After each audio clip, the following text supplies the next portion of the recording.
إن أول بيت وضع للناس للذي ببكة مباركا وهدى للعالمين فيه آيات بينات مقام إبراهيم ومن دخله كان آمنا ولله على الناس حج البيت من استطاع إليه سبيلا ومن كفر فإن الله غني عن العالمين. الحمد لله نحمده ونستعينه ونستغفره ونعوذ بالله من شرور أنفسنا وسيئات أعمالنا. من يهده الله فلا مضل له ومن يضلل فلا هادي له، وأشهد أن لا إله إلا الله وحده لا شريك له، وأشهد أن محمدًا عبده ورسوله. يا أيها الذين آمنوا اتقوا الله حق تقاته، اتقوا الله حق تقاته ولا تموتن إلا وأنتم مسلمون.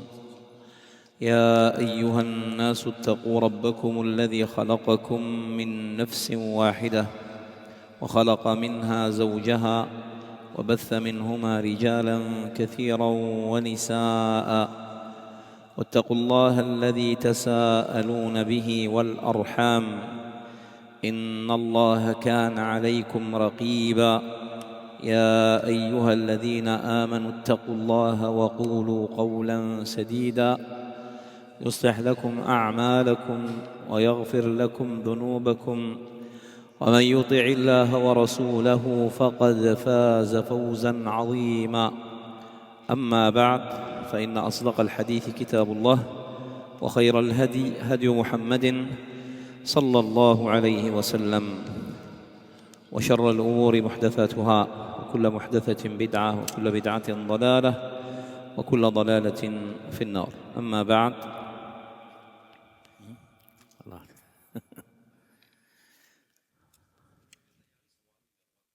ونواصل مع مناسك الحج والعمرة خطوة بخطوة، وكنا قد وصلنا إلى الوقوف بعرفة. فضل يوم عرفة.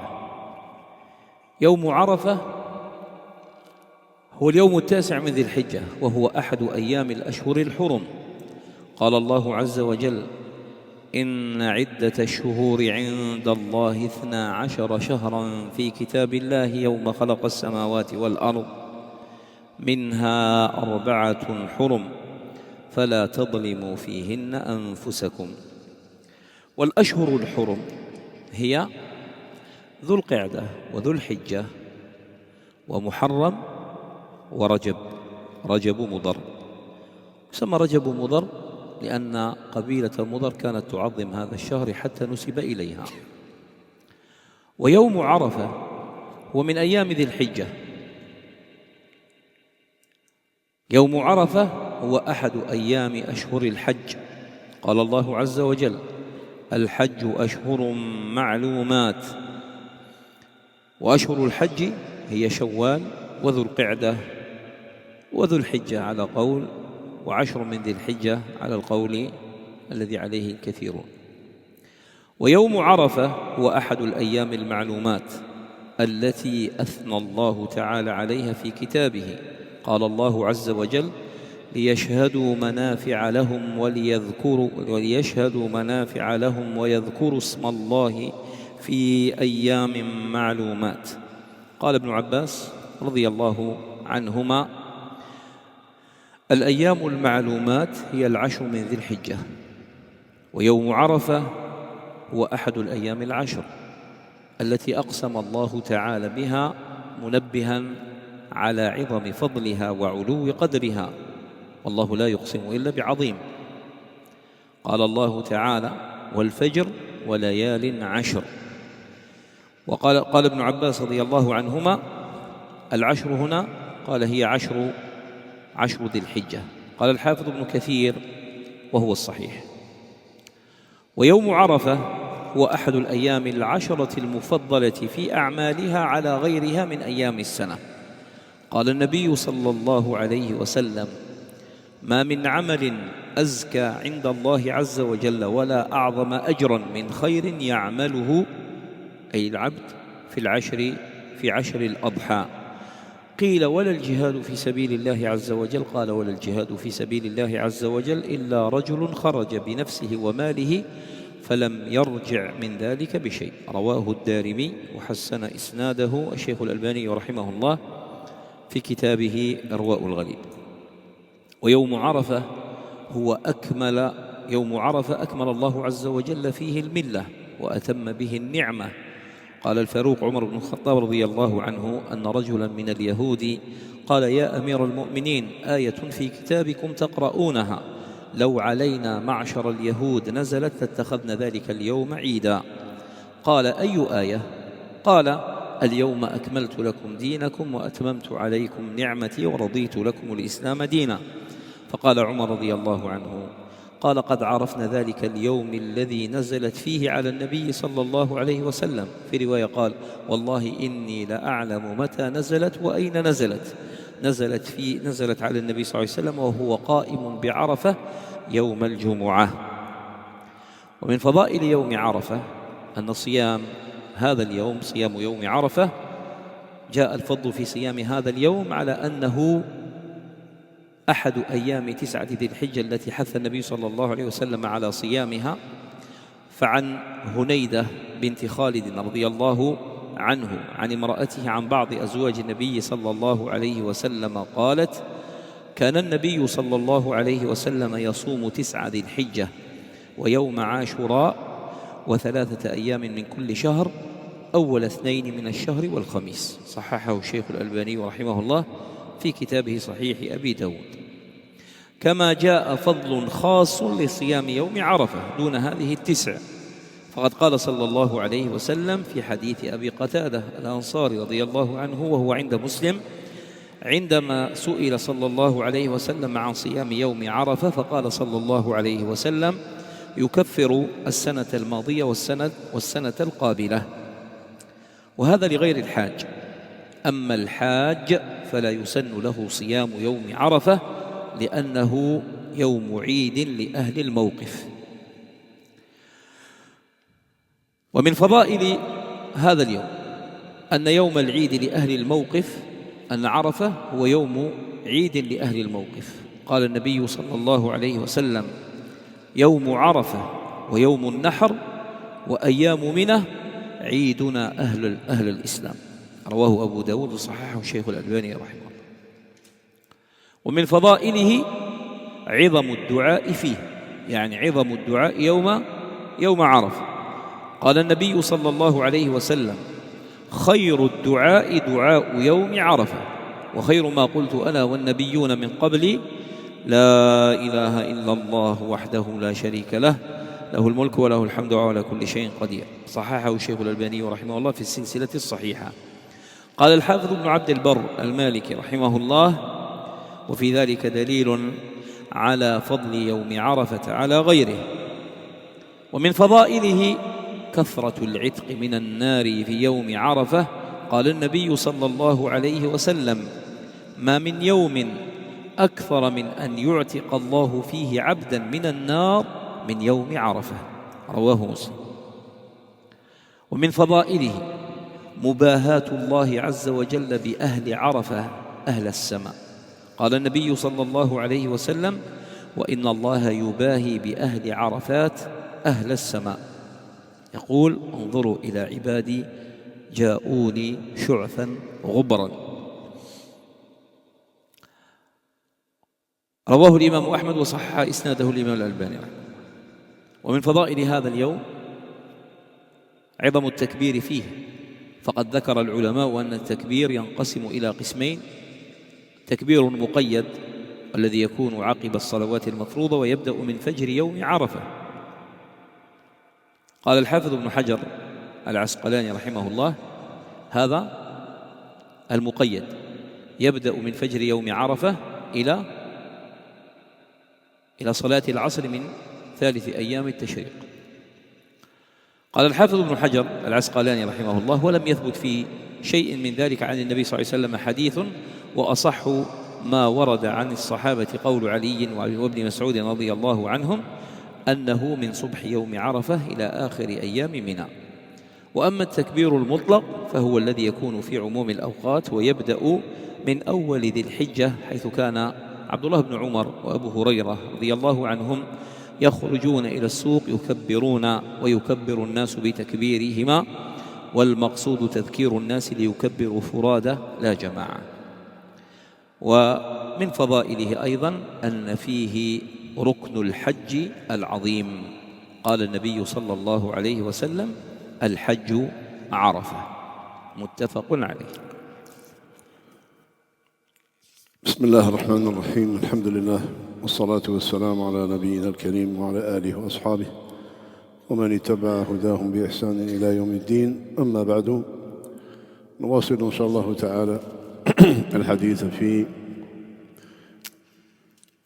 مناسك الحج والعمرة. On continue Inch'Allah Ta'ala à étudier ensemble les étapes concernant les règles de Al-Hajj ainsi que l'Umrah. Et on va essayer de voir ce qu'il nous reste du chapitre qu'on a vu ensemble concernant la station à Arafat. On va essayer de voir les mérites et les vertus du jour de Arafat. Il fut rapporté d'énormes vertus, d'énormes mérites, et que c'est un jour grandiose, sublime, parmi lesquels que le jour de Arafat, il fait partie des mois sacrés. Comme Allah Azza wa Jalla l'a mentionné في سورة التوبة, le verset 36, Allah Azza wa Jalla dit dans le sens le nombre de mois auprès d'Allah est de 12 mois dans la prescription d'Allah le jour où il créa les cieux et la terre. Et les mois sacrés sont Dhul Qa'dah, Dhul Hijjah et le mois d'Allah al-Muharram et Rajab, Mudar. On l'a attribué à Mudar. Mudar, c'est une grande tribu qui vénérait ce mois-là. Donc c'est pour ça qu'on en dit, vous allez lire ou entendre que dans Rajab Mudar. Et le jour de Arafat fait partie du mois de Dhul Hijjah. Et Dhul Hijjah, il fait partie des mois sacrés. Et c'est un des jours du mois Dhul Hijjah. Comme le dit Allah subhanahu wa ta'ala dans le sens de Surat al-Baqarah, le verset 197, le Hajj a lieu en des mois bien connus. Et les mois de Hajj, on a Shawwal, Dhul Qa'dah, Dhul Hijjah. Et Arafat, il fait partie de ce mois et il fait partie des rites du Hajj. C'est l'un des jours désignés comme jour connu, qu'Allah a mentionné en bien, comme Surat al-Hajj, le verset 28, afin qu'ils assistent aux avantages qui leur sont accordés et qu'ils mentionnent le nom d'Allah au jour connu. Abdullah ibn Abbas, radiyallahu ta'ala anhuma, en interprétant cela, les jours connus, et il dit c'est les 10 premiers jours de Dhul Hijjah. Et Arafat, il fait partie des 10 premiers jours de Dhul Hijjah, d'où le mérite. C'est un des jours par lesquels Allah Azza wa Jalla a juré. Wallah subhanahu wa ta'ala, il ne jure que par quelque chose qui a de l'importance. Wallah subhanahu wa ta'ala, il jure par qui il veut. C'est-à-dire par ses créatures. Que celui qui est créé n'a pas le droit de le faire. C'est l'un des jours par lesquels Allah Azza wa Jalla a juré, montrant sa grandeur. Comment cela? Surat al-Fajr, le verset 2, Allah Azza wa Jalla dit dans le sens par les 10 nuits. Abdullah ibn Abbas, radiyallahu ta'ala, mais il dit ce sont les 10 jours de Dhul Hijjah. Et Arafat, il fait partie des 10 premiers de Dhul Hijjah. Ibn Kathir, rahimahullah ta'ala, par rapport à ce qu'il a dit Abdullah ibn Abbas, et il dit c'est l'avis le plus correct. C'est un des jours où les bonnes actions sont meilleures que durant toute l'année. Le prophète sallallahu alayhi wa sallam a dit, il n'y a pas de jour où les œuvres sont meilleures et plus aimées d'Allah que pendant les 10 jours de Dhul Hijjah.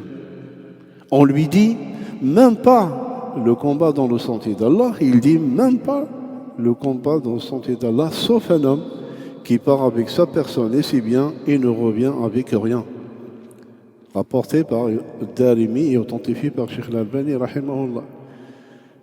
Donc, il n'y a pas de jour où les œuvres sont meilleures et plus aimées d'Allah que pendant les 10 jours de Dhul Hijjah.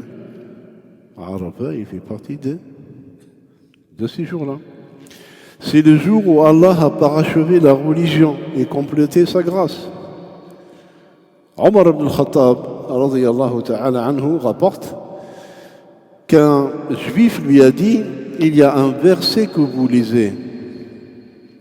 Si nous avait été révélé à nous, les juifs, nous en aurions fait un jour de fête.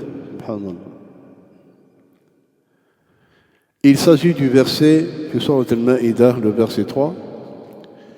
Aujourd'hui, j'ai parachevé pour vous votre religion et accompli sur vous mon bienfait et agréé pour vous l'islam comme religion. Et certains savants ils disent que c'est l'un des derniers versets qui a été révélé au prophète sallallahu alayhi wa sallam. Omar radiyallahu ta'ala anhu, il dit, en répliquant à cela, nous savons bien en quel jour ce verset a été révélé. Et dans une version, il dit par Allah, je sais à quel endroit il a été révélé et à quel moment il a été révélé. C'était un vendredi, le jour de Arafat, alors que le prophète sallallahu alayhi wa sallam était debout à Arafat. Parmi ses mérites aussi, le jeûne du jour de Arafat est fortement recommandé pour ceux qui ne font pas le Hajj. Une des épouses du prophète sallallahu alayhi wa sallam a dit, le prophète sallallahu alayhi wa sallam jeûnait les 9 premiers jours de Dhul Hijjah, le jour de Ashura et 3 jours de chaque mois. Authentifié par Cheikh Al-Albani, rahimahullah, rapporté par Abu Daoud. Et il a dit au sujet du jeûne de Arafat, il expie les péchés de l'année passée et de l'année suivante, rapporté par l'imam Muslim. Ce mérite concerne ceux qui ne sont pas en pèlerinage, car pour le pèlerin, il n'est pas recommandé de jeûner ce jour-là, car c'est un jour de fête pour ceux présents à Arafat. C'est un jour de fête pour les pèlerins, Arafat. Comme l'a dit le prophète sallam, comme dans le hadith rapporté par Abu Daoud, rahimahullah, authentifié par Cheikh Al-Albani, le jour de Arafat, le jour du sacrifice et les jours de Mina sont nos fêtes, nous les gens de l'islam.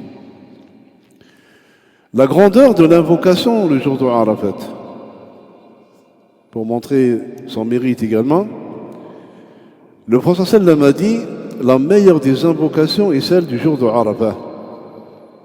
Ibn Abd al-Barr, Ibn Abd al-Barr a dit, cela prouve la supériorité du jour de Arafat sur les autres jours.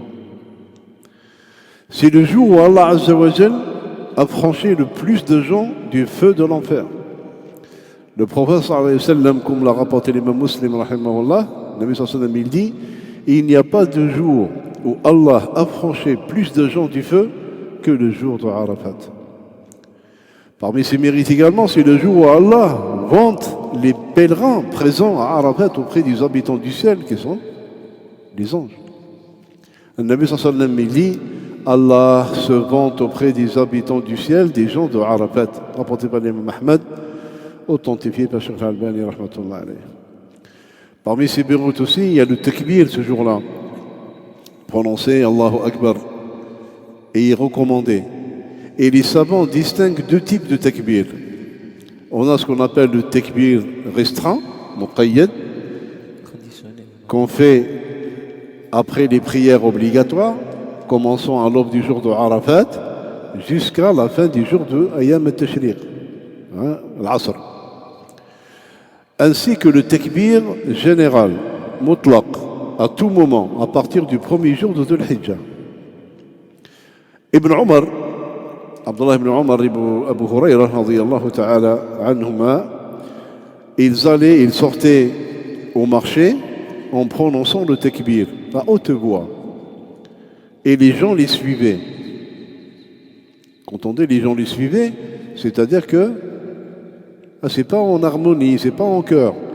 C'est-à-dire que eux, ils initiaient comme ça, ils rappelaient les gens, et puis les gens, ils font. Chacun le disait individuellement, pas en groupe. Et enfin, parmi ses mérites, c'est le jour du grand pilier du Hajj. Comme l'a dit le Nabi sallallahu alayhi wa sallam, qu'on l'a rapporté le Bukhari et Muslim, le Hajj, le pèlerinage, c'est Arafah.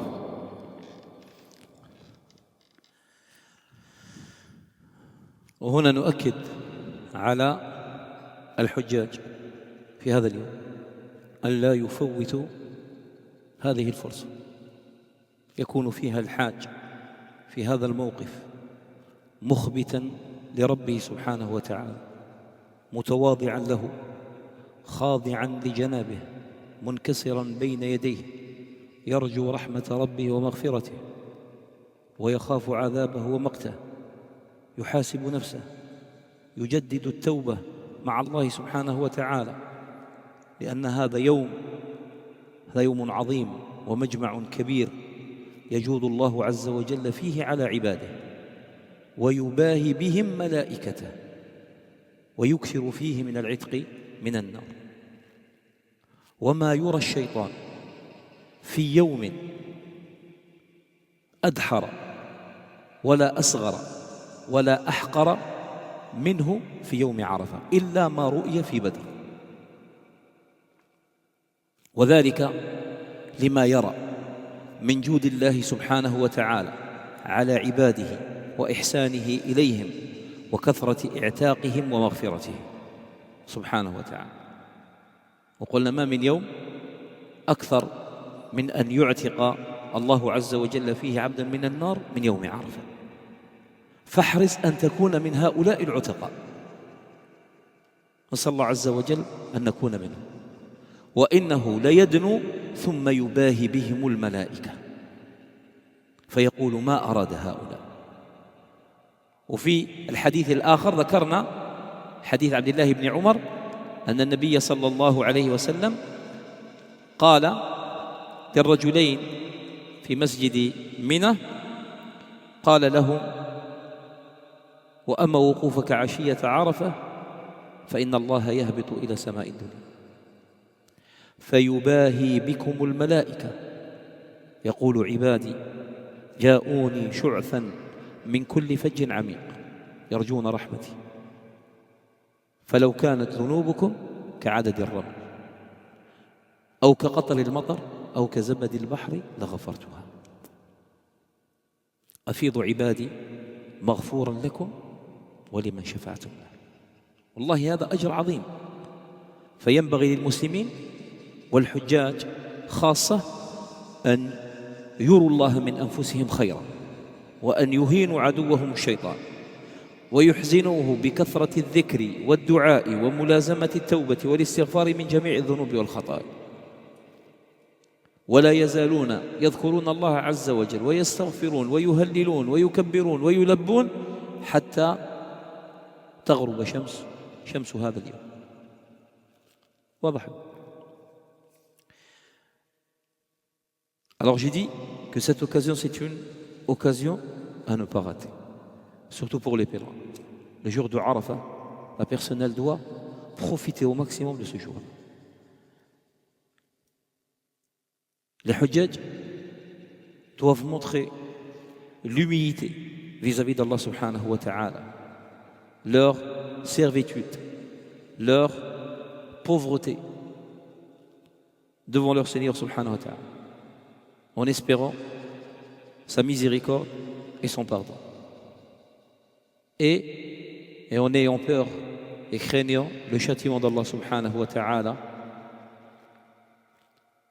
et le feu de l'enfer. Que les pèlerins essayent de se juger eux-mêmes, de regarder et de revoir leur compte, de renouveler le repentir sincère avec Allah subhanahu wa ta'ala. Car c'est un jour où Allah subhanahu wa ta'ala comble ses serviteurs par un pardon qui n'a pas d'égal. Et Allah Azza wa Jal se vante de ses serviteurs-là, de ses pèlerins auprès de ses anges. Il a franchi, il n'y a pas un jour Allah subhanahu wa ta'ala a franchi plus de serviteurs que le jour de Arafah. Et le shaitan n'est jamais vu humilié, rabaissé, vil comme ce jour-là, si ce n'est aussi comme il était vu le jour de la bataille de Badr. Et tout cela pourquoi? C'est de ce qu'il voit, de la grâce, le pardon et la générosité d'Allah subhanahu wa ta'ala sur ses serviteurs, ainsi que l'affranchissement de ses pèlerins du feu de l'enfer et le pardon d'Allah Azza wa Jalla. Et on a vu précédemment par rapport au hadith de Aïcha radiyallahu anha, et il est dans le recueil de l'imam Muslim rahimahullah, que le prophète sallallahu alayhi wa sallam il dit, il n'y a pas un jour où Allah Azza wa Jalla a franchi le plus de serviteurs du feu de l'enfer que le jour de Arafah. Et Allah subhanahu wa ta'ala s'approche de ses serviteurs et il se vante d'eux auprès de ses anges. Il dit qu'est-ce qu'ils veulent ceux-là. Et dans un autre hadith, le hadith rapporté par l'imam al-Tabarani d'après Abdullah ibn Umar radiyallahu anhuma, que le prophète sallallahu alayhi wa sallam a dit aux deux hommes, celui de Thaqif et celui de l'Ansar à la mosquée de Mina, il leur a dit, et quant à la station du jour de Arafah, Allah subhanahu wa ta'ala descend au ciel du bas-monde et il se vante de ses serviteurs auprès de ses anges. Il dira, regardez mes serviteurs, et ils sont venus de toute contrée lointaine et en espérant ma miséricorde, je vous prends comme témoin. Et il prend comme témoin les anges. Il leur dit, si ces serviteurs, leur péché était au nombre de grains de sable ou de gouttes de pluie ou l'écume du torrent, je leur pardonnerai. Rentrez mes serviteurs, pardonnez à vous et à ceux à qui vous avez intercédé. Alors c'est une récompense énorme. De là, la personne elle doit profiter au maximum. Et c'est pour ça qu'on vous a dit la veille, il faut que la personne elle se repose. Pour consacrer ce temps-là à faire des du'a. Ce n'est pas un moment pour faire des siestes. Certes, tu peux t'asseoir, tu peux t'allonger, mais pas dormir. Et on vous a dit, dans la tente, alhamdulillah, il y a des clims. Yani, tu as tout pour profiter de la meilleure des façons. Mushaf et un petit livret de dua. Et après, la personne, elle va varier soit les adhkar, soit le takbir, soit le talbiya, soit il demande à Allah subhanahu wa ta'ala ce qu'il veut. D'accord? Après, il revient à la lecture du Coran. Si maintenant il se voit, il était un peu fatigué, qu'il se repose. Et il reprend après. Et il reste ainsi jusqu'à Ghurub al-Shams. Et qui te dira que tu auras encore une occasion pour revenir et assister à cet événement. Combien de personnes? C'était la première et la dernière fois. Fama adrak. Alors au moment qu'Allah subhanahu wa ta'ala il t'a donné cette occasion, profite au maximum. Des questions par rapport à l'Uquf bi'Arafah wa ahkamihi.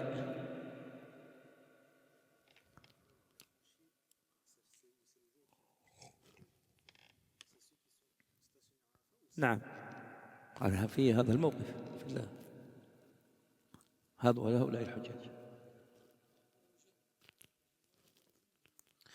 Le pèlerin ne jeûne pas, car le prophète sallallahu alayhi wa sallam, comme on a vu le hadith de al-Fadl, l'épouse de l'Abbas radiyallahu anhu, quand les compagnons tamaraw fait le Nabi sallallahu alayhi wa sallam hal huwa sa'im am muftir, la mère de Abdullah ibn Abbas radiyallahu anhu qui s'appelle al-Fadl, elle a dit, les compagnons radiyallahu anhum s'interrogeaient.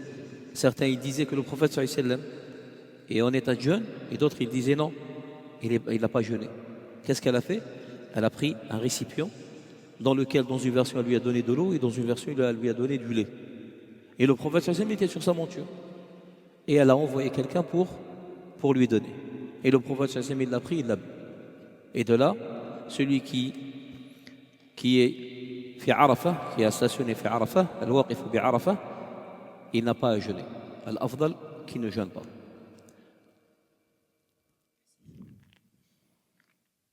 Oui, خالف السنة. Il a délaissé ce qui est meilleur. نعم. شفاعة المؤمنين يشفع للمؤمن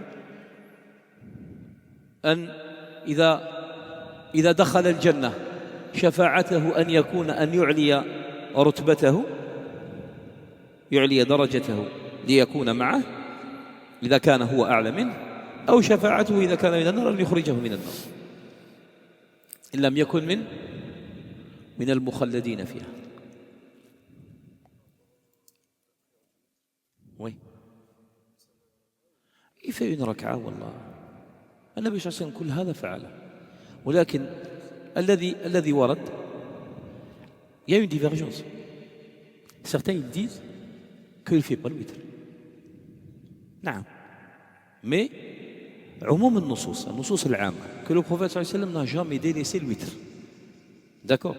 Et de là certains ils disent c'est possible, comme le prophète صلى الله عليه وسلم il a prié une seule raka'a, c'est pour ça que certains ont cru que le prophète sallam n'a pas prié le witr. Wa illa yutir. Et c'est pour ça, Cheikh Ibn Uthaymin rahimahullah, dans le Mansak, il dit yutir thumma yanam. Ça c'est on parle de Mina. Et c'est la même chose aussi à Al-Muzdalifa. On va voir aussi à Al-Muzdalifa, la personne quand elle arrive à Al-Muzdalifa, si elle arrive à dormir. Parce que avec le bruit et tout, et les gens qui n'ont pas l'habitude de dormir sur un tapis ou là sur un sac de couchage, ça sera difficile. Mais Allah, il y a quand même, Allah, il y a des gens, Allah, tu as camion, le bus maintenant, lui il dort, il est normal.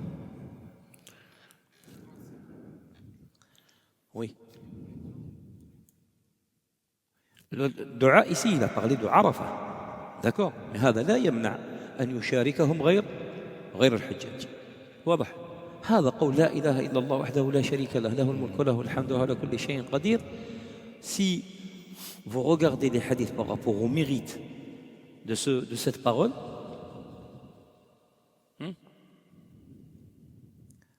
le prophète sallallahu alayhi wa sallam dit, celui qui dit la ilaha illallah wahdahu la sharika lah lahu al-mulk wa lahu al-hamd wa huwa ala kulli shay'in qadir 100 fois, c'est comme s'il a affranchi 10 esclaves. Min waladi Ismaïl. C'est pas n'importe qui. Ça veut dire quoi? Al-abdu bi fih abd nafis. C'est-à-dire il y a des esclaves qui vaut plus que les autres. Quand il a dit min waladi Ismaïl, ça veut dire c'est parmi les plus chers, les plus précieux. D'accord? C'est comme il a affranchi 10 esclaves. Min waladi Ismaïl. تكتب له 100 حسنة تمحى عنه 100 خطيئة ترفع له 100 درجة.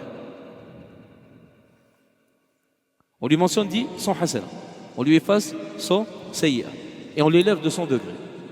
Il n'y a personne qui sera égal par rapport au dhikr sauf celui qui a fait pas plus que celui-là.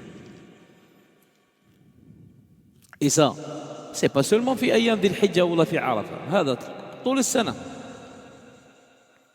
ولكن صلى الله عز وجل أن يزيل عنا الغفلة. Car nous, on remplit notre temps, والعياذ بالله, dans tout ce qui est والله الذي لا إله غيره. Comme il a dit Cheikh Chouaïa, il a dit لأن العبد المؤمن يعض على أصابعه يوم القيامة أن فوت وقتا لم يسخره في ذكر الله عز وجل.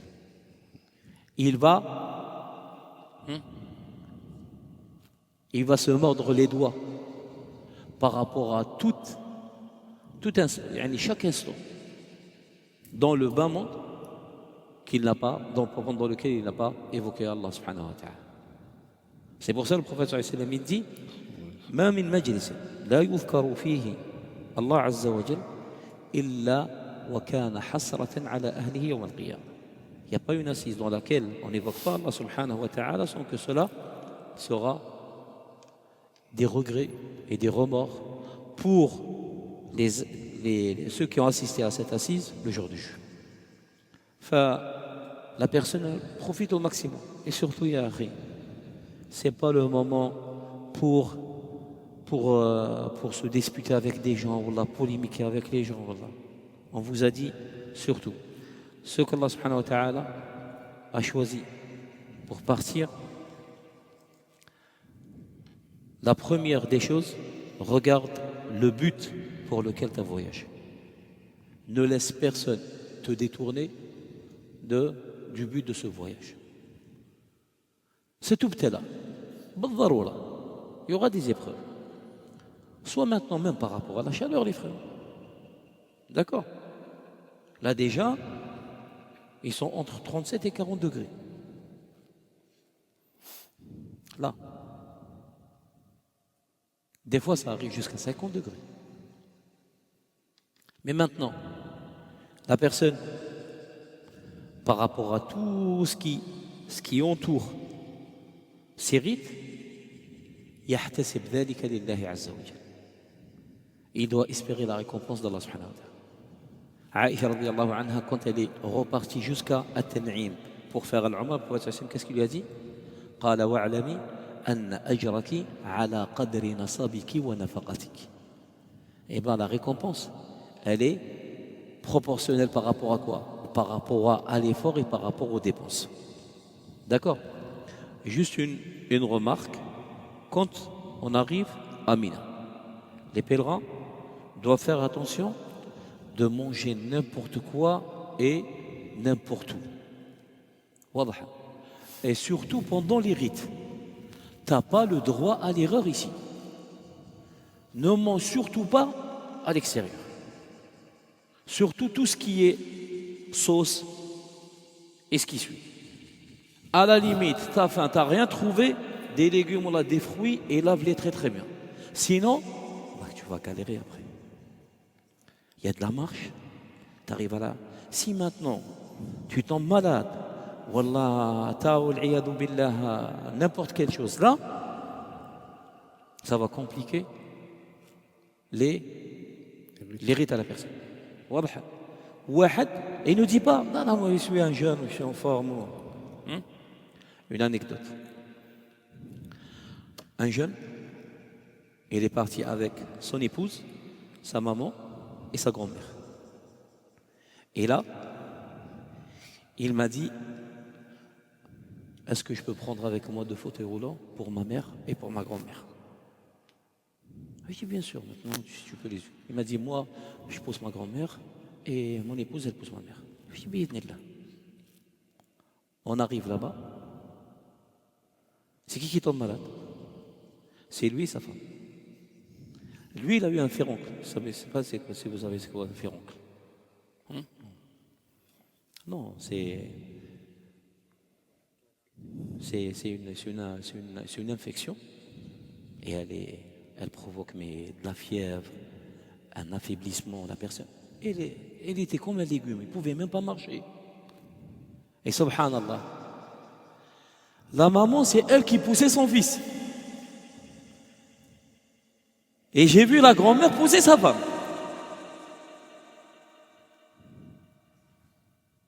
Wallah, féminin. Alors, la personne, prend tes précautions. Ça, c'est côté pratique. Même ne mange pas.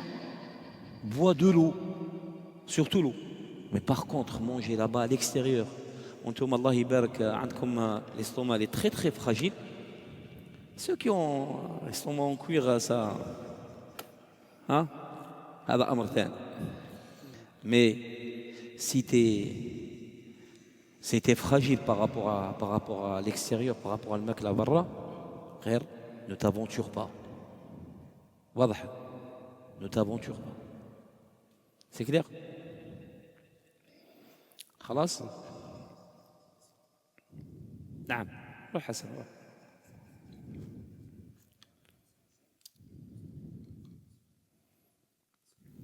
Témoignez.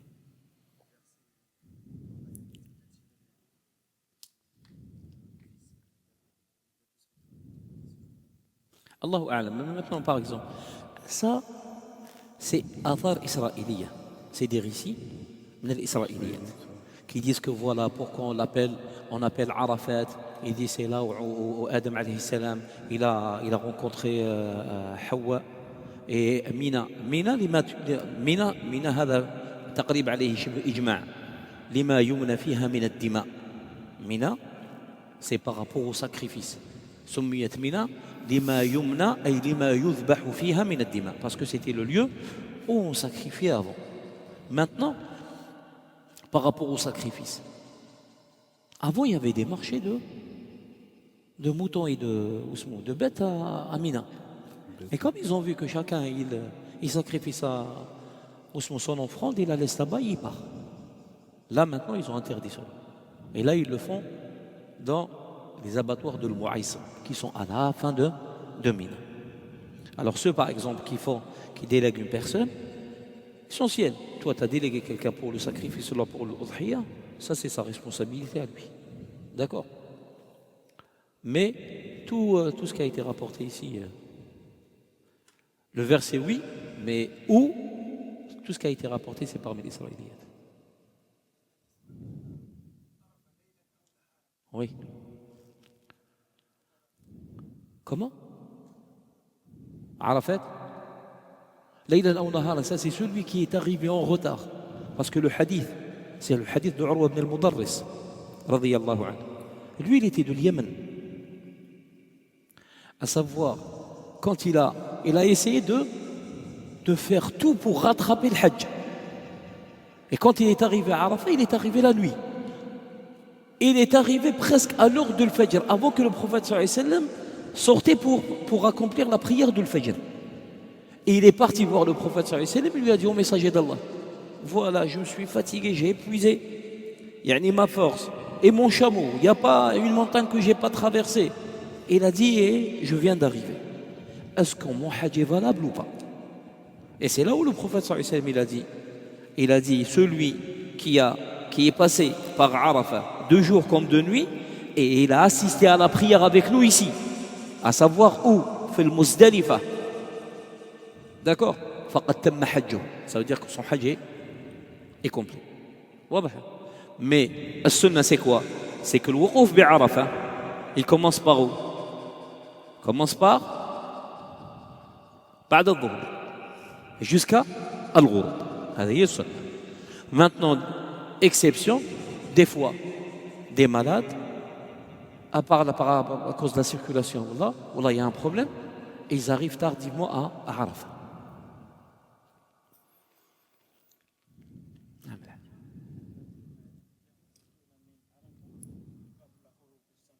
هذا عليه دم, on a vu ça. Non, oui. Il est redevable. الواجب الوقوف بعرفة ركن والمكوث فيها إلى أن تغرب الشمس واجب. Celui, alors, marquer la station de Arafat, c'est un pilier. Et rester jusqu'au coucher du soleil, ça c'est une obligation.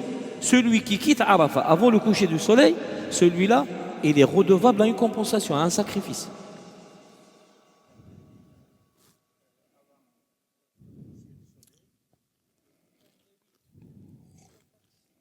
Allah musta'an. Alors mais maintenant يخرجون. maintenant la nuit في الليل كامل وما زالت الناس في عرفة. ومن وقف نهارا وانصرف قبل غروب الشمس فعليه دم إن لم يعد إلى عرفة ليلة النحر. D'accord, ça fait une loi. Celui qui quitte Arafat avant le coucher du soleil doit offrir un sacrifice s'il ne revient pas à Arafat la nuit du jour de l'Aïd. Il doit faire un sacrifice. Après, les frères, Allah ibarkikum, al-ibra, ce qu'il faut prendre en considération, ce n'est pas ce que font la plupart des gens. Il se peut que énormément de gens font des bêtises, par méconnaissance, par ignorance, ou par écoute des gens incultes, qui les induisent en erreur. Ce qui est pour prendre en considération, c'est pour ça, les frères, vous assistez aux cours, vous apprenez les rites, C'est pour ça, pour ne pas tomber dans l'erreur. Avant juste de continuer, Abdel Hakim Khoya, بعد إذنك. Bayram. Le hadith, il est clair par rapport à l'affranchissement. Le Nabi sallallahu alayhi wa sallam, dans le hadith, qu'est-ce qu'il dit? Le Nabi sallallahu alayhi wa sallam, il vante les mérites des hujjaj. Allah subhanahu wa ta'ala, il vante les mérites des hujjaj auprès des anges. Qu'est-ce qu'il leur dit? Mes serviteurs, ils sont venus, échevelés, poussiéreux, de toute contrée. Je vous prends pour témoin que... Donc, revenir au texte. Witr. Le Nabi sallallahu alayhi wa sallam, vous le connaissez, il n'a jamais délaissé le witr. Safar hadar, que ce soit en voyage ou pas en voyage. Après le witr, on en a fait, on en a étudié, Kitab Cheikh Bouzmoul, chez Tadroua, toutes les façons de faire le witr. Et il te suffit d'une seule raka. Abdullah ibn Abbas, quand tu lui as rapporté, Abdullah ibn Omar, concernant Muawiyah, ils lui ont dit Muawiyah, yutir bi raka. Qu'est-ce qu'il leur a dit? Hada min fiqh. Parce qu'il a compris sa religion. Qui a posé la question encore? On ne me rappelle plus. الصيام خير الهدي هدي محمد صلى الله عليه وسلم. C'est la meilleure guidée, Khoya. La meilleure guidée, c'est celle du messager d'Allah sallallahu alayhi wa sallam. Mais la meilleure guidée, c'est celle des califes bien guidés. La meilleure guidée, c'est celle des compagnons. Alors pourquoi la personne est jeune? Nabi sallallahu alayhi wa sallam, il a jeûné fait Arafat. Et on a vu le hadith de al-Fadliya. Les gens, ils débattirent entre eux. Est-ce qu'il a pas jeûné ou il n'a pas jeûné? On lui a envoyé un récipient plein de lait, il a bu.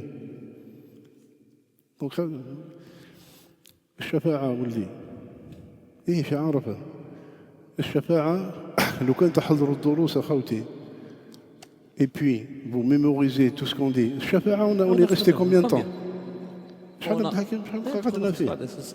On a étudié toutes sortes de shafa'a. وشفاعة المؤمنين بعضهم لبعض. Juste par rapport à... Il y a une question concernant celui qui pose la question par rapport à une sunna du prophète sallallahu alayhi wa sallam.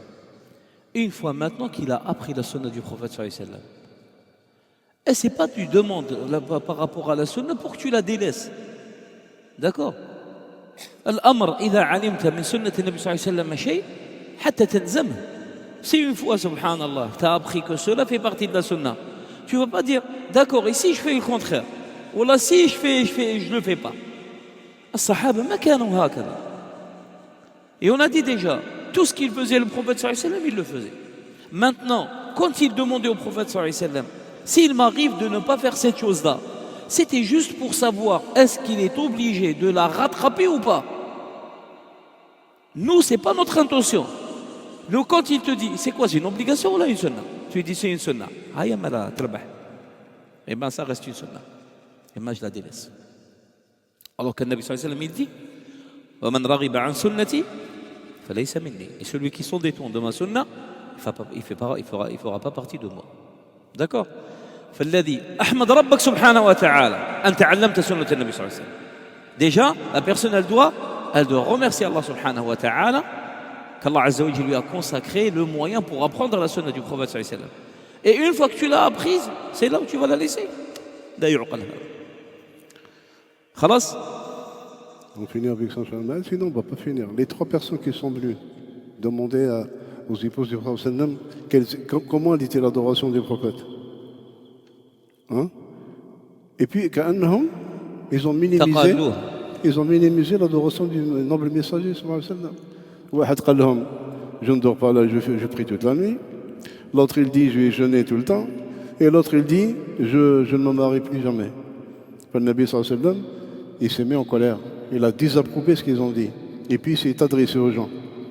Il a dit, quant à moi, je prie la nuit, les prières nocturnes et je dors. Je jeûne et je romps le jeûne. Et j'épouse les femmes. فمن رغب عن سنتي, comme le dit Hakim al-Hadith, فليس مني. Donc les frères, subhanallah, déjà, par la grâce d'Allah, on maîtrise le sunnah, on arrive à comprendre le sunnah. Faites déjà, essayez d'être ferme dans l'application de la sunna déjà. Si on arrive à faire déjà sunna, Allahumma barik. Mais on a déjà sunna, on ne la fait pas, et on veut faire plus que sunna. Allez, ça ne tient pas la route. Wallah. Al-mabitu bil-Muzdalifa. Maintenant, la prochaine étape, après le Waquf bi-Arafah, c'est passer la nuit à Al-Muzdalifa. D'accord. Avant de commencer le côté religieux, côté pratique, qu'est-ce qu'on a dit par rapport à le transfert de Arafah vers Al-Muzdalifa? Ce qu'il faut savoir, qu'entre Arafah et Muzdalifa, il y a quand même entre 5 à 6 kilomètres. Les transferts se font en bus. D'accord? Les transferts se font en bus. Et je vous ai dit, tout ce qui est transport sur place, il y a des tirages au sort. Ça veut dire, c'est possible que vous serez les premiers à quitter Arafah. Et si Allah subhanahu wa ta'ala vous accorde cette occasion, premièrement, c'est sunnah.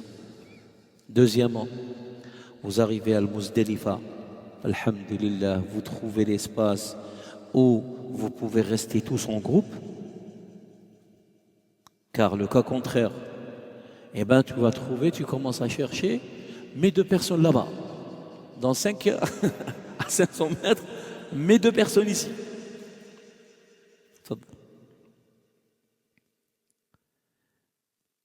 Wallahi alladhi la ilaha ghayr. Si vous regardez Arafah et Al-Muzdalifa hors saison de l'Hajj,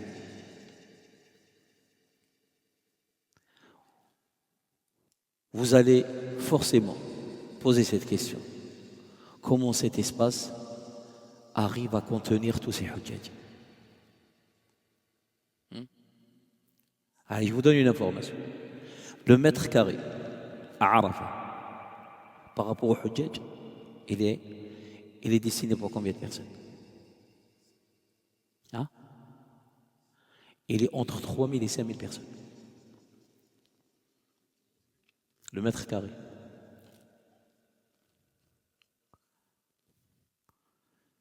Mais qu'est-ce qu'ils disent? Qu'est-ce qu'ils disent là-bas? Al-Mashayikh, qu'est-ce qu'ils disent? Ils disent c'est comme Allah subhanahu wa ta'ala yuwassi' wa yamudd al-ard.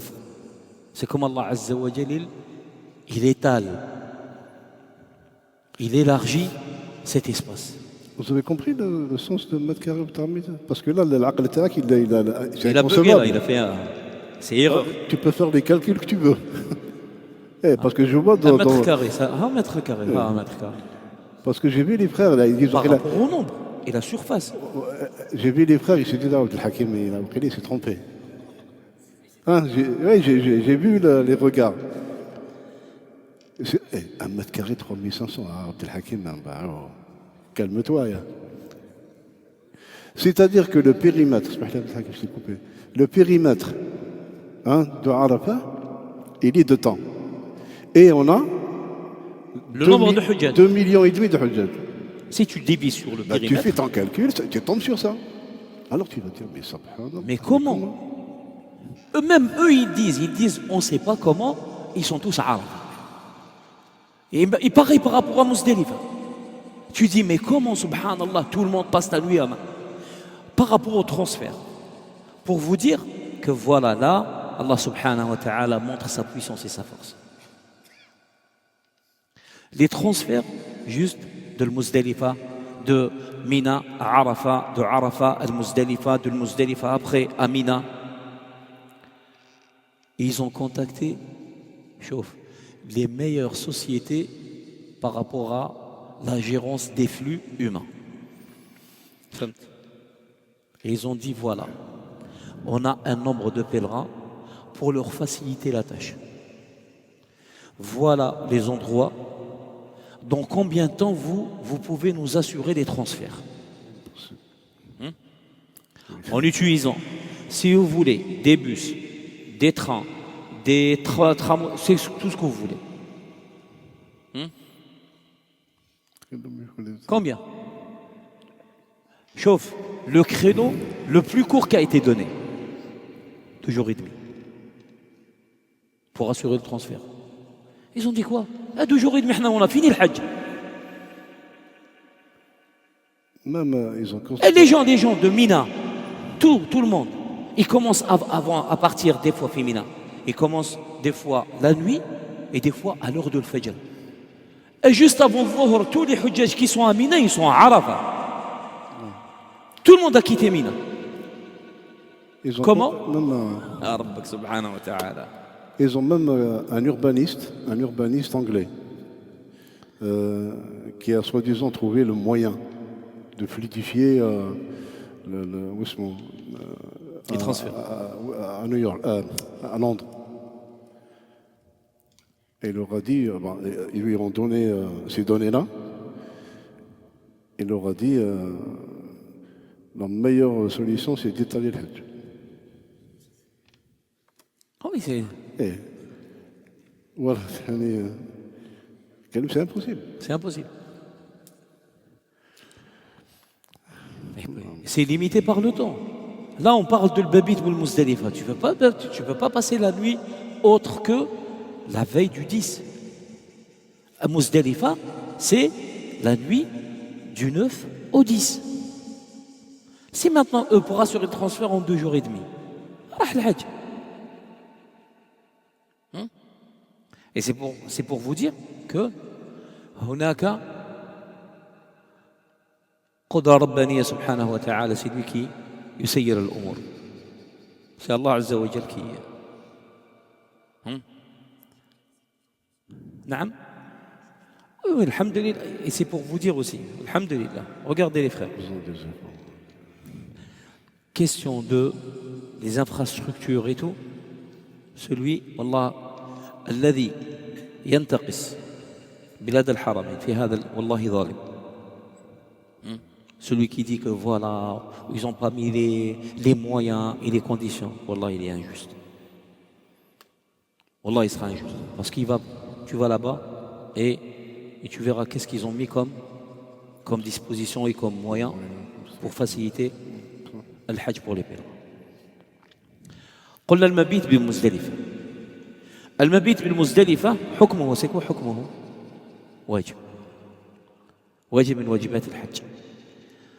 قال الشيخ سليمان الرحيلي في هداية السالك قال المزدلفة موضع معروف وقد سميت بذلك من الازدلاف والازدلاف هو الاجتماع والقرب وقيل التقرب وذلك أن الحجاج يجتمعون فيها وإذا وصلوها فإنهم يقتربون من نهاية حجهم كما أنهم يقتربون من منى كما أن المبيت بمزدلفة يعقب الوقوف بعرفة الذي يزداد به إيمان العبد فيعظم قربه من الله عز وجل ويشتد فسميت مزدلفة بذلك كما أنها تسمى شرعا جمعا يوم جمع تسمى جمعا وذلك لاجتماع الحجاج فيها كما أنها تسمى بالمشعر الحرام قيل سميت بالمشعر الحرام لأن المزدلفة كلها المشعر الحرام وقيل لأن المشعر الحرام فيها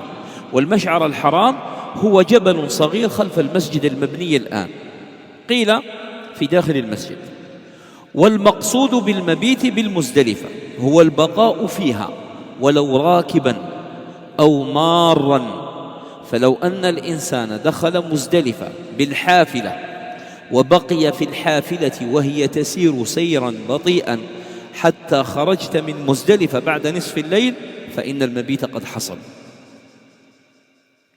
وكذلك لو كان الإنسان جالسا على كرسي أو كان مضطجعا فإن المقصود بالمبيت دخول مزدلفة والبقاء في داخل حدودها المدة المعلومة وقد تقدم معنا أن المبيت بمزدلفة واجب من واجبات الحج على الراجح من أقوال أهل العلم وإنه لا يجوز الخروج من مزدلفة قبل نصف الليل على الراجح كذلك فيجب البقاء إلى نصف الليل لأن النبي صلى الله عليه وسلم أرخص للضعفة بالدفع من جمع بليل ولا يصدق هذا الوصف بليل إلا إذا ذهب نصف الليل ودخل في النصف الثاني من الليل على ما قرره المحققون من أهل العلم. ونصف الليل قلنا كيف يحسب؟ من المغرب إلى الفجر ويقسم على 2، فيجب أن يبقى ويحقق نصف هذه المدة التي هي بين المغرب والفجر على الأقل. والآن هذا رخص لمن؟ للضعفاء ومن معهم. الضعفاء نساء، كبار سن، مرضى، أطفال، ومن يرافقهم. المبيت بمزدلفة qui est un wajib min wajibati al-hajj. C'est une obligation parmi les obligations du pèlerinage, et ça c'est l'avis prépondérant chez les gens de science. Cheikh Suleiman Hafizahullah Ta'ala nous explique que c'est Muzdalifa. C'est quoi Muzdalifa? Muzdalifa est un lieu bien connu. Elle a été nommée ainsi à partir du terme isdilaf en langue arabe, qui signifie rassemblement, qui signifie proximité. Certains disent que cela signifie également se rapprocher. Donc, rassemblement, proximité, se rapprocher. Cela s'explique par le fait que les pèlerins s'y rassemblent. Et tout le monde se trouve à cet endroit-là précis. Et lorsqu'ils y arrivent, ils se rapprochent de la fin de leur pèlerinage. Tout comme ils se rapprochent de Mina. De plus, la nuitée à Muzdalifa survient juste après la station à Arafat, qui renforce la foi du serviteur. Et là, il passe d'un lieu à un autre, d'un lieu à un autre. Et ça n'a fait que réconforter et renforcer sa foi. Ce qui accroît sa proximité avec Allah subhanahu wa ta'ala, il l'intensifie. C'est donc pour cela qu'elle a été appelée Muzdalifa. Elle est aussi appelée, selon la terminologie légale, Jam'a. Des fois, vous entendez dans les hadiths Jam'a, Laylata Jam'a, vous allez lire ce terme-là, Jam'a, ça fait référence à Muzdalifa. En raison du rassemblement des pèlerins qui s'est produit. Elle est également appelée Al-Mash'ar al-Haram, le lieu sacré du rassemblement. Certains disent qu'elle porte son nom parce que Muzdalifa, dans son ensemble, c'est le Mash'ar al-Haram. Et d'autres disent que c'est parce que le Mash'ar al-Haram s'y trouve, à cet endroit-là. Et c'est une petite colline située derrière la mosquée qui s'y trouve et qui est construite actuellement là-bas. Et certains disent même qu'elle est à l'intérieur. Le Mash'ar al-Haram est à l'intérieur de la mosquée. Donc il y a divergences chez les savants par rapport à cela. Ce qu'on entend par passer la nuit à Muzdalifa, c'est quoi? C'est quoi passer la nuit à Muzdalifa? Si quelqu'un vous pose la question par rapport à ce wajib, comment vous allez répondre?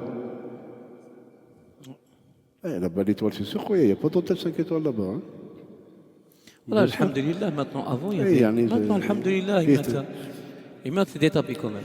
Oui, des tapis, c'est comme avec un gazon artificiel.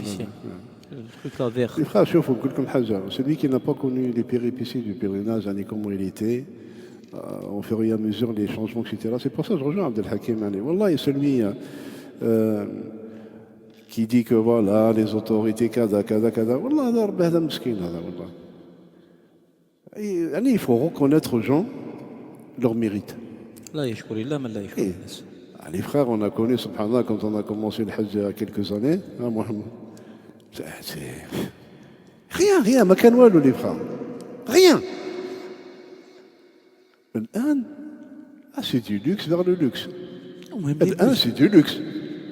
Avant, donc, ce qu'on entend par passer la nuit à Muzdalifa, d'ailleurs, nous, l'émir de notre voyage, c'est Abdelhakim. Donc, il nous envoie, nous, les sentinelles, les soldats. On arrive à Muzdalifa, pourquoi? Mais justement, pour prendre un périmètre pour nous, surtout pour les femmes. Les hommes, on s'en fout, les hommes. Et bien justement, on arrive là-bas, ils commencent à délimiter un périmètre pour, quand ils arrivent, ils vont trouver un emplacement. Et c'est du travail. Al-Hajj, c'est une responsabilité et c'est du boulot. Et juste avant de terminer, Wallahi, c'est par rapport aux pèlerins qu'Allah Azza wa Jal facilite les rites. Wallah al-Azim. Wallah, quand il y a un groupe qui s'entraide entre eux, et que, Wallahi, vous voyez que de la facilité. Une fois, on avait un vieux, il était non-voyant. Il est parti demander presque une dizaine d'agences pour partir avec eux. Chacun de ces agences, chacune, demandait soit qu'il ramène un de sa famille, soit il paye un guide. Et lui, Mskin, il n'avait pas les moyens. Il partait avec sa femme. Et son fils, il l'a ramené ici à la mosquée. Il commence à lui parler. Il m'a dit, voilà, il y a quelqu'un qui m'a envoyé vers toi. J'ai dit, Inch'Allah. Ah, il m'a dit, mais si tu me ramènes pour me laisser là-bas, c'est pas la peine.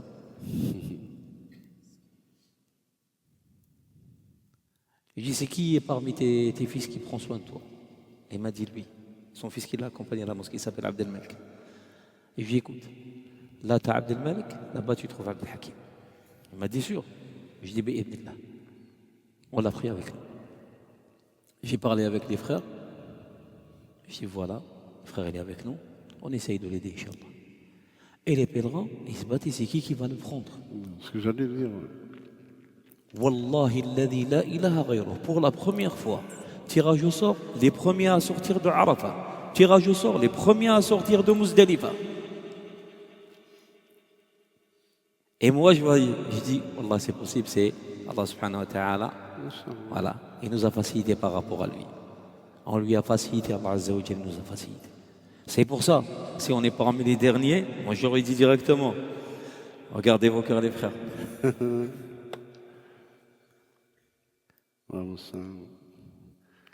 C'est un honneur, les frères, de servir le pèlerin. C'est un honneur.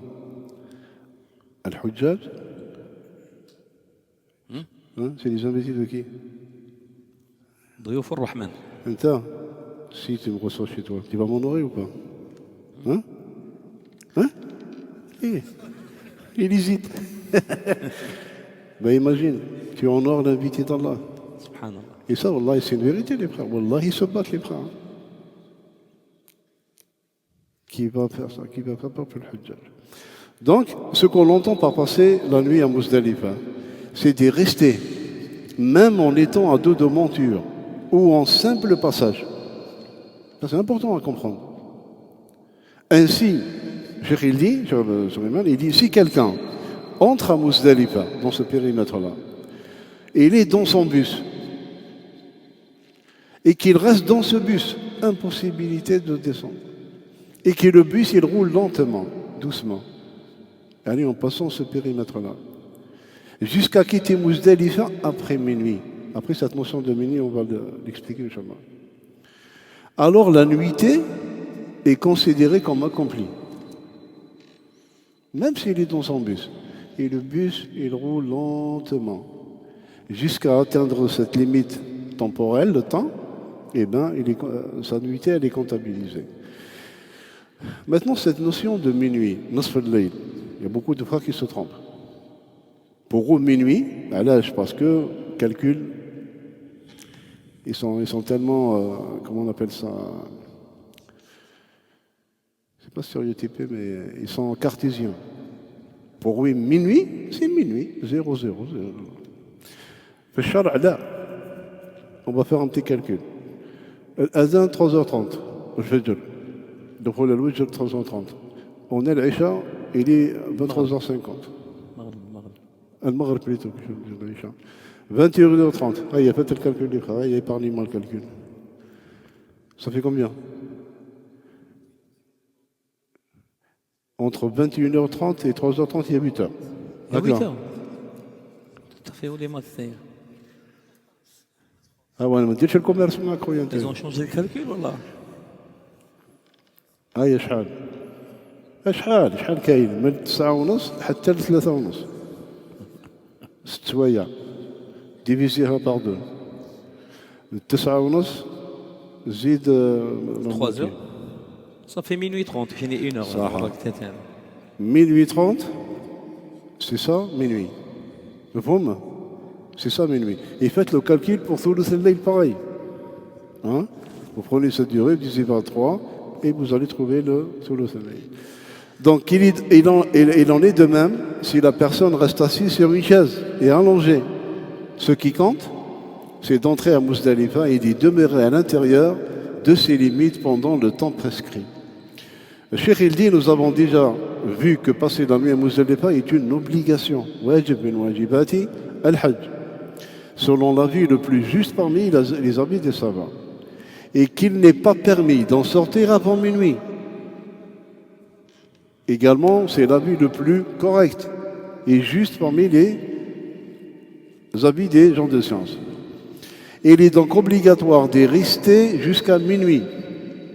Car le prophète sallallahu alayhi wa sallam a accordé une dérogation pour des gens spéciaux, pas pour tout le monde. Et ça, on le verra inchallah en détail tout à l'heure, avec les dalils. Le Nabi sallallahu alayhi wa sallam, il a accordé une dérogation aux personnes faibles pour quitter Jama', yani Muzdalifa, durant la nuit. Mais ce n'est pas tout le monde. Les gens faibles, les enfants, accompagnant des femmes, accompagnant des malades, accompagnant des gens qui n'ont pas la possibilité de rester trop longtemps, yani tout ce qui rentre dans les gens faibles. Mais ce n'est pas tout le monde. Et ceux qui accompagnent, bien sûr, ces gens faibles. Et cette expression « durant la nuit » ne peut être considérée comme correcte que si la moitié de la nuit est passée. Et on vient de voir c'est quoi la moitié de la nuit. Et que l'on est entré dans la seconde moitié de la nuit. Comme l'ont établi les savants, rahimahumullah ta'ala. نعم تفضل. بعد غروب الشمس من يوم عرفة يتجه الحجاج إلى مزدلفة بهدوء وسكينة وبعدا عن إيذاء بعضهم بعضا. فإذا وصلوا مزدلفة نزلوا بها وعليهم التحقق من وصولهم إليها، وهي أيضا مبينة بعلامات كعرفة ومنى، لأنهم لو نزلوا في غير أرض مزدلفة حتى الصباح كانوا مفرطين بمبيتهم خارجها. وتعرف مزدلفة في هذا الزمان بوجود علامات كتب عليها بداية مزدلفة مبتدأ مزدلفة، وبوجود الأنوار القوية والإضاءة في أرض مزدلفة.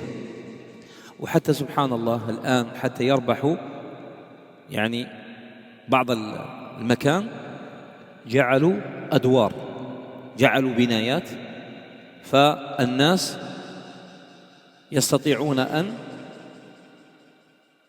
يجلسوا أو يبقوا في الدور الأول والدور الثاني حتى يربحوا قليل من المساحة.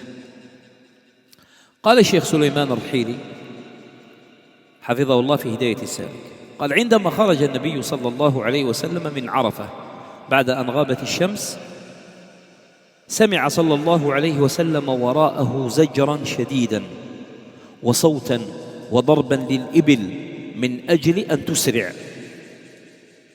يعني في خروجهم من عرفات إلى مزدلفة. فأشار إليهم النبي صلى الله عليه وسلم بصوته وقال: أيها الناس عليكم بالسكينة، فإن البر ليس بالإيضاع. البر ليس بالإيضاع أي ليس بالإسراع، يعني الخير ليس في الإسراع. أخرجه الإمام البخاري من حديث عبد الله بن عباس رضي الله عنهما. قلنا الإيضاع معنى الإسراع ليس بالإسراع. وكان النبي صلى الله عليه وسلم في دفعه من عرفة يسير العنق، هذا اسم يطلق على السير بين البطء والسرعة. انظر فتح الباري لابن حجر والنهاية لابن الأثير. أي ليس مسرعا وليس مبطئا في سيره. فإذا وجد فجوة أي مكانا فراغا واتساعا نص يعني أسرع. أخرجه الإمام البخاري ومسلم من حديث أسامة بن زيد رضي الله عنهما وهكذا كان سير النبي صلى الله عليه وسلم عند خروجه من عرفة كما في الصحيحين. Alors Cheikh Suleiman Al-Rahili حفظه dans son ouvrage Hidayat al-Salik fi Ta'ala fi Sharhi Tabsir al-Nas que le Cheikh Abdel Mohsen Al-Abbad, il dit avant le coucher du soleil du jour de Arafat, les pèlerins se dirigent vers Al-Muzdalifa avec calme et sérénité en évitant de nuire les uns aux autres. Et une fois arrivés sur place, ils s'y installent. Mais ils doivent d'abord s'assurer d'y être réellement dans ses limites jusqu'au matin. Et surtout qu'ils arrivent la nuit. Alhamdulillah, il y a de l'éclairage partout. Sinon, ils auraient raté le fait de passer la nuit à Muzdalifa. Et de nos jours, Muzdalifa, alhamdulillah, est délimité par des signes et des panneaux sur lesquels est signalé le début et la fin de Muzdalifa. Yani, c'est reconnu par des puissants éclairages qui illuminent toute l'étendue de Muzdalifa. Et je vous ai dit même, ils ont construit là-bas des constructions où les personnes, c'est pour gagner de la place. Des gens, ils peuvent rester au rez-de-chaussée, au sous-sol, et même s'il n'y a pas assez de place, les gens montent au premier. Et ça, ils ont fait ça pour gagner de la place. Alors, Cheikh Suleiman Al-Rahili dit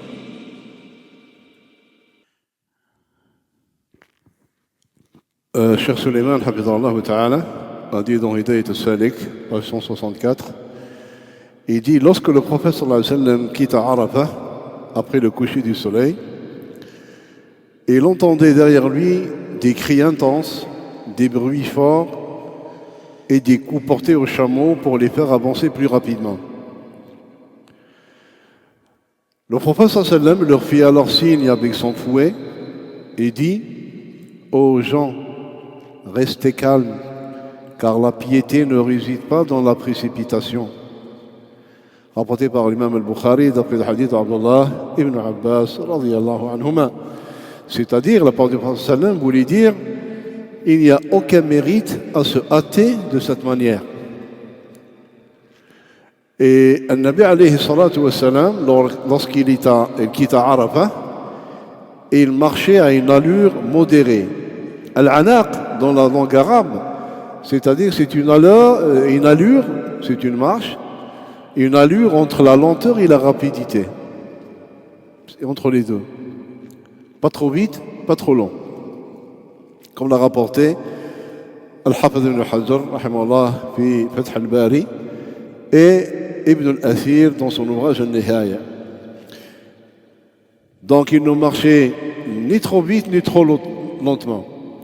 Mais lorsqu'il trouvait un espace libre et dégagé, il accélérait, mais légèrement. Rapporté par l'imam al-Bukhari et Muslim, d'après le hadith d'Usama ibn Zayd, radiyallahu anhu. Voilà comment était la démarche du prophète sallallahu alayhi wa sallam lorsqu'il sortait de Arafat, comme cela est rapporté dans les deux authentiques. فإذا حل الحاج بمزدلفة صلى بها المغرب 3 ركعات والعشاء ركعتين قصرا للعشاء ويجمع بينهما بأذان واحد وإقامتين. قال الحافظ ابن عبد البر المالكي رحمه الله وأجمع العلماء على أن رسول الله صلى الله عليه وسلم دفع من عرفة في حجته بعدما غربت الشمس يوم عرفة آخر صلاة المغرب ذلك الوقت.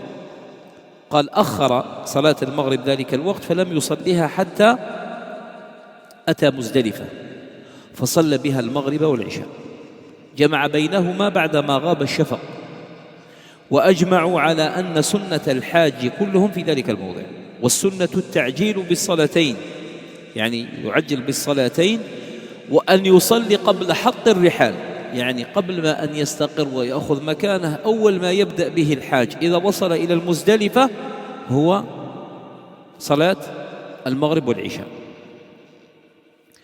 وإن فصل بينهما وأخر العشاء لحاجة لم يضره ذلك. قال شيخ الإسلام تيمية رحمه الله: فإذا وصل إلى المزدلفة صلى المغرب قبل تبريك الجمال إن أمكن، ثم إذا بركوها صلوا العشاء، وإن أخر العشاء لم يضره ذلك، ولا يتنفل بينهما ولا بعدهما. قال ابن قدامة المقدسي رحمه الله: والسنة ألا تطوع بينهما. قال ابن المنذر: ولا أعلمهم يختلفون في ذلك.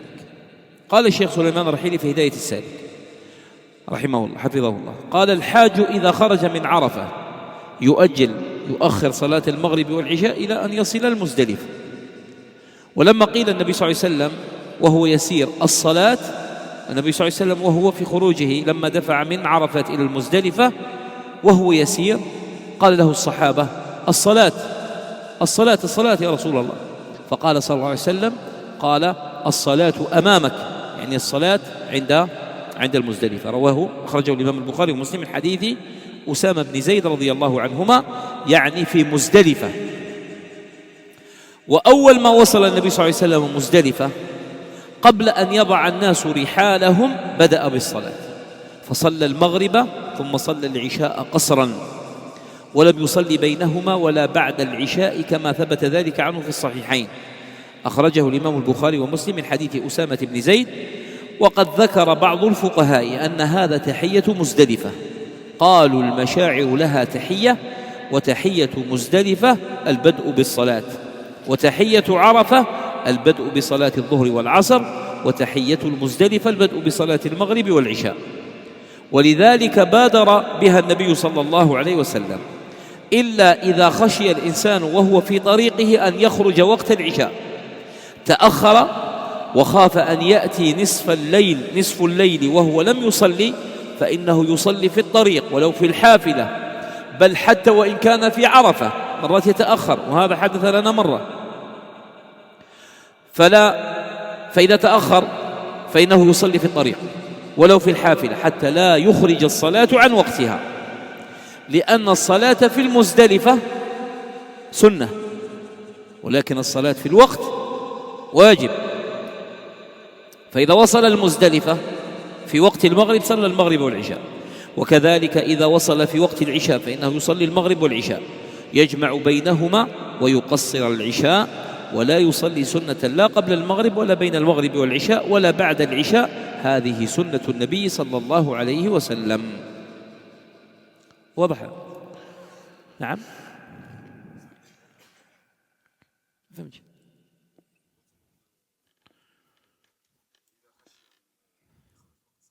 حتى نصف الليل هذا هو الوقت. في كلام بعض العلماء انه حتى نقي، ولكن الرجح يا اخي بنص الحديث أن صلاة الليل صلاة العشاء إلى نصف الليل، وإن كان المالكية لهم يؤخر حتى قبيل الفجر ولا يصليها إلا في المزدلفة. هذا مالكي متعصب هذا. لا العبرة ليس المالك كما قال الإمام مالك رحمه الله العين والرأس، ولكن في هذه الأمور تدور أينما دار النص. واضح؟ إذا كان الحديث صح الحديث عن النبي صلى الله عليه وسلم فهو العمدة. واضح؟ الشيخ مزمل قال لك الحق.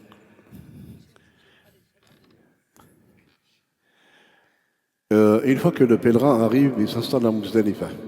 Le premier acte à faire est de prier al-Maghrib, 3 unités de prière, et al-Isha en 2 unités de prière. Regroupés, c'est-à-dire il fait le Maghrib ou al-Isha, et en raccourcissant la prière bien sûr. Donc al-Isha, 2 unités de prière. Suivant l'acte du prophète alayhi salatu wassalam. C'est ce qu'a fait le Nabi alayhi salatu wassalam. Les deux sont regroupés avec un seul appel à la prière, un adhan, wahid, et 2 iqam. Ibn Abd al-Barr, rahimahullah ta'ala, il dit les savants sont unanimes pour dire que le prophète sallallahu alayhi wa sallam a quitté Arafah après le coucher du soleil, à la fin de la prière du Maghrib, et il ne l'a pas prié qu'arrivé à Muzdalifa. Il a ainsi regroupé le Maghrib et l'Isha après la disparition du crépuscule, le Shafaq. Et ils sont tous d'accord, les savants, que cette pratique est la sunna. C'est ça la sunna. Pour tous les pèlerins dans cet endroit-là. La sunna est de se hâter de prier ces deux prières rapidement et de prier avant de poser les tentes, avant de s'établir, avant de déposer ses bagues, etc. Bon, bien sûr, on dépose nos bagages et on se hâte à faire as-salat. Si le pèlerin sépare les deux prières et retarde l'Isha pour une raison, c'est-à-dire il a fait le Maghrib, mais au lieu de la faire simultanément juste après avec une iqama, il y a quelque chose qui l'a empêché, quel que soit l'empêchement. Si le pèlerin sépare les deux prières et retarde l'Isha pour une raison, ça ne lui porte aucun préjudice. Maintenant, si alhamdoulilah, il est dans l'aisance et il peut faire le Maghrib, ثم يقيم ثم يفعل العشاء اللهم بارك, c'est fait le Nabi sallallahu alayhi wa sallam. Mais imaginez il y a un empêchement. خلاص ما في مشكل, il filme le Maghrib et puis par la suite, une fois que الذي شغله زاح, يصلي العشاء تاعو. Je vous donne un exemple. Des fois, faute de place, les gens ils prient sur un passage. Ils prient le Maghrib et là-bas après les autorités ils viennent, ils disent vous ne pouvez pas rester ici. Là, c'est une raison pour retarder un peu l'Isha jusqu'à trouver une autre place pour prier. Voilà. Cheikh l'Islam le Taymiyyah rahimahullah, il dit lorsqu'on arrive à Muzdalifa, le pèlerin prie le Maghrib avant de décharger les chameaux, c'est possible. Puis une fois les chameaux installés, il prie l'Isha. Si la prière de l'Isha est retardée, cela ne lui portera aucun préjudice. Les frères, il ne faut pas philosopher. Oui, mais il n'y a pas de chameau. Non, non. Là, il faut rapprocher le hukm. Et il ne doit pas faire de prière surrogatoire entre elles. C'est-à-dire, il fait le Maghrib, après par la suite, il fait Ratibat al-Maghrib, et Wahakad. Il prie le Maghrib, et Qamat al-Salah, on fait l'Isha. Donc, il ne doit pas faire de prière surrogatoire entre elles, ni avant ni après celle-ci. Ibn Qudama rahimahullah ta'ala a dit la sunna est de ne pas faire de prière surrogatoire entre les deux prières. Ibn al-Munzir également il dit et je ne connais aucun savant qui soit en désaccord sur ce point. Le Cheikh Suleiman hafizahullah ta'ala il dit que le pèlerin lorsqu'il quitte Arafat il doit retarder la prière du Maghrib et celle de l'Isha jusqu'à ce qu'il atteigne Muzdalifa. Et ça c'est ce qu'il a fait le Nabi alayhi salatu wa sallam. Il a quitté Arafat au coucher du soleil. Et on sait très bien que waqt de khoul, waqt salat de Maghrib, c'est quoi? Le coucher du soleil. Il faut que le disque solaire disparaisse, khalas, très le waqt salat. Mais le Nabi sallallahu alayhi wa sallam, il a retardé. Alors, le pèlerin, lorsqu'il quitte Arafat, doit retarder la prière du Maghrib et celle de l'Isha jusqu'à ce qu'il atteigne Muzdalifa. Et lorsque quelqu'un dit au messager sallallahu alayhi wa sallam, quand ils étaient en route à Muzdalifa, on l'a interpellé en disant au messager d'Allah, la prière. Al-Nabi sallallahu alayhi wa sallam, il répondait, la prière vous attend devant vous, la prière elle est devant vous. Rapporté par le Bukhari Muslim, d'après le hadith de Osama ibn Zayd. C'est-à-dire que la prière sera accomplie à Muzdalifa. Dès que le prophète sallam arrive à Muzdalifa, avant même que les gens n'aient posé leurs affaires, il commença par accomplir la prière. Ils se sont hâtés à faire la prière. Donc il pria le Maghrib, puis il pria l'Isha, en la raccourcissant, sans prière surrogatoire entre les deux, ni après l'Isha. Comme cela a été rapporté dans les deux authentiques, le Bukhari Muslim, d'après Oussama, radiyallahu ta'ala anhu. Certains juristes ont mentionné que cela constitue la prière de salutation. Cela constitue la prière de salutation de Muzdalifa, disant les lieux sacrés ont chacun une forme de salutation.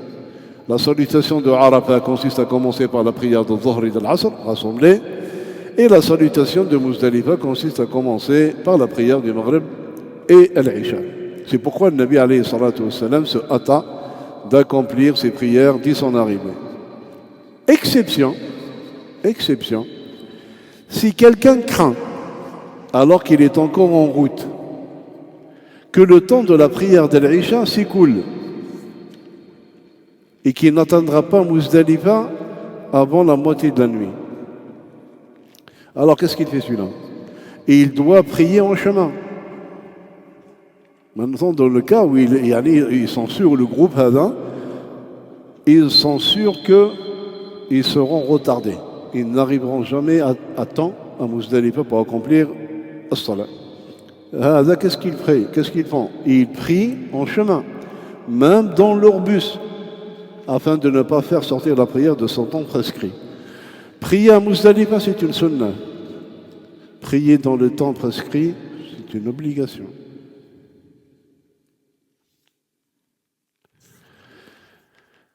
Même si vous êtes retardé, et on l'a expliqué plusieurs fois, vous êtes retardé par les départs et vous êtes toujours à Arafat. Vous n'avez pas quitté encore Arafat. Il se peut que vous quittiez Arafat Après minuit, après la moitié de la nuit. توصلوا Voilà, c'est ce qui s'est passé. وبعض الناس استعظم هذا الأمر. Ça nous est Il dit arrivé, comment, oui. subhanallah. Il dit vous priez la sunna. Ya akhi.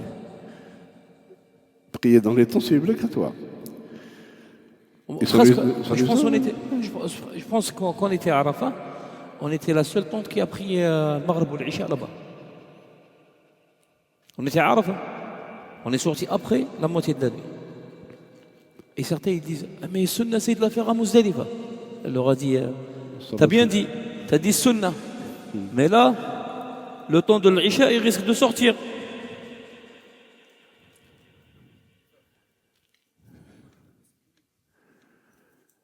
Mais ça il y a dépend des de toi. empêchements. Ouais. Si ça dépend de toi, tu vas et tu t'assistes, tu fais le Maghrib et l'Isha là-bas.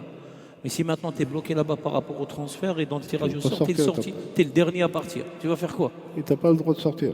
Tout Et c'est bloqué, fermé, tout est clôturé. Tu ne peux pas sortir.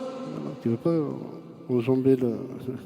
Et c'est par groupe. Hein. Et vous arrivez et vous rentrez dans un espace. dans une cage. Et Il personne ne vous sort. ouvre de l'autre côté qui donne sur la route, sur la route.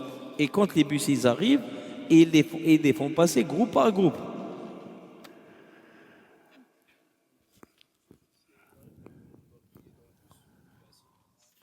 Non, mais la plupart, là, quand il y en a qui, si pour prier, ils s'arrêtent. Mais il faut pas bloquer le passage. Wallah, il dit, vous avez dit qu'ils sont des frères. Le cheikh, là, il est... pourquoi il dit ça? C'est juste... Hein?